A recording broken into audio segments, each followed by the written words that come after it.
One day Samson went to Gaza where he saw a prostitute. He went in to spend the night with her. Samson is here. So they surrounded the place and lay in wait for him all night at the city gate. They made no move during the night, saying, Adon will kill him.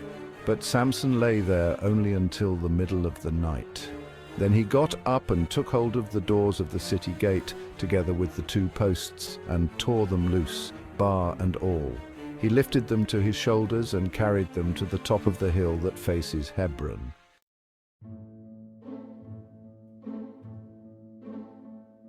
Sometime later, he fell in love with a woman in the valley of Sorek, whose name was Delilah. The rulers of the Philistines went to her and said, See if you can lure him into showing you the secret of his great strength and how we can overpower him so we may tie him up and subdue him. Each one of us will give you 1,100 shekels of silver. Tell me the secret of your great strength and how you can be tied up and subdued. If anyone ties me with 7 fresh bowstrings that have not been dried, I'll become as weak as any other man. Then the rulers of the Philistines brought her 7 fresh bowstrings that had not been dried, and she tied him with them. With men hidden in the room, she called to him. Samson, the Philistines are upon you. But he snapped the bowstrings as easily as a piece of string snaps when it comes close to a flame. So the secret of his strength was not discovered. Then Delilah said to Samson, You have made a fool of me. You lied to me. Come now, tell me how you can be tied.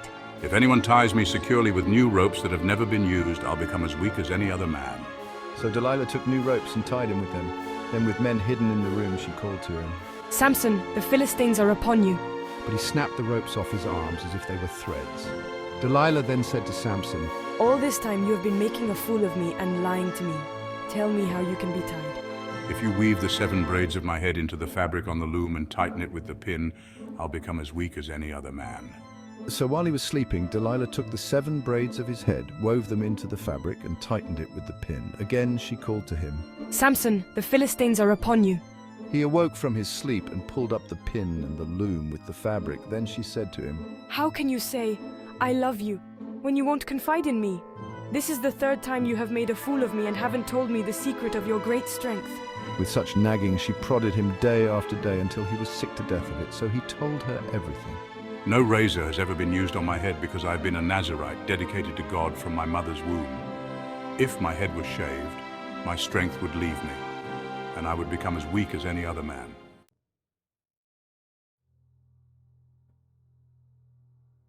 When Delilah saw that he had told her everything, she sent word to the rulers of the Philistines. Come back once more, he has told me everything. So the rulers of the Philistines returned with the silver in their hands. After putting him to sleep on her lap, she called for someone to shave off the 7 braids of his hair, and so began to subdue him, and his strength left him. Then she called, Samson, the Philistines are upon you. He awoke from his sleep and thought, I'll go out as before and shake myself free. but he did not know that the Lord had left him.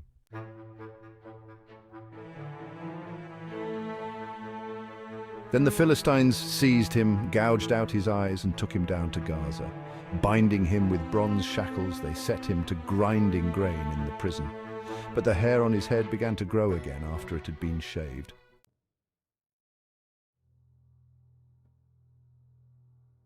Now the rulers of the Philistines assembled to offer a great sacrifice to Dagon their god and to celebrate, saying, Our God has delivered Samson, our enemy, into our hands. When the people saw him, they praised their god, saying, Our God has delivered our enemy into our hands, the one who laid waste our land and multiplied our slain. While they were in high spirits, they shouted, Bring out Samson to entertain us. So they called Samson out of the prison, and he performed for them. When they stood him among the pillars, Samson said to the servant who held his hand, Put me where I can feel the pillars that support the temple, so that I may lean against them. Now the temple was crowded with men and women. All the rulers of the Philistines were there, and on the roof were about 3,000 men and women watching Samson perform.